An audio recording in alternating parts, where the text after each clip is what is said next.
But आप देखोगे ना, आज से पहले शायद मैंने ऐसा, या तो मेरी उम्र नहीं थी, इतनी समझ नहीं थी देखने की, बट आज से पहले मैंने कभी ऐसा जुनून नहीं देखा किसी इंसान या किसी पार्टी के लिए, क्योंकि पहले ऐसा नहीं था। अरे नहीं, वो जुनून एक्चुअली आपको दिखाया ज्यादा जाता है यार। आप कैसे कह सकते हो जुनून यार? कितने लोकसभा सांसद हैं, उसमें 240 हैं उनके पास, आप जुनून कहते हो?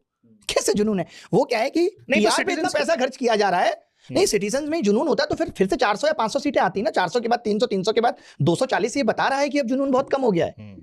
तो ये क्या है कि जो सोशल मीडिया पे लोग हैं, जो लिख रहे हैं, जो लिखवाया जा रहा है, वो हमें ज्यादा दिख रहा है। वोट में कन्वर्ट होते हुए तो वो जुनून नहीं दिख रहा है। समझ रहे हैं? जैसे अभी बिहार का था, बिहार में बीजेपी गवर्नमेंट आई, बट बहुत सारी वो थी कि बहुत दूसरी पार्टियां आएंगी, हाँ, आ सकती आएंगी। हैं। फिर इन्होंने वोट भी खरीदे। लोगों ने कहा कि भाई इन्होंने 10,000 लोगों के अकाउंट में पैसा भेजा।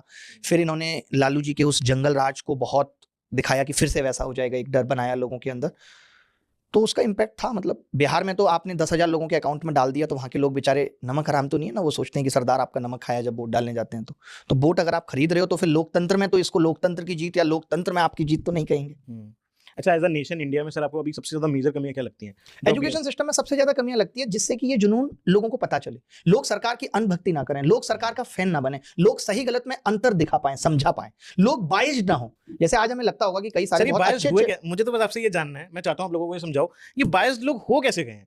क्योंकि मैं ऐसा बहुत जगह देखता हूँ, आप कभी डिबेट हो रही हो कहीं पे, एंड एक पर्सन बीजेपी की तरफ से, एक कांग्रेस की तरफ से, बट जो उधर के लोग हैं वो किसी ना किसी एंगल की वजह से बीजेपी के साथ हैं कि नहीं, बीजेपी नहीं जानी चाहिए। वही लोगों को ये लगता है कि जैसे इन्होंने ये बता दिया कि हिंदू खतरे में,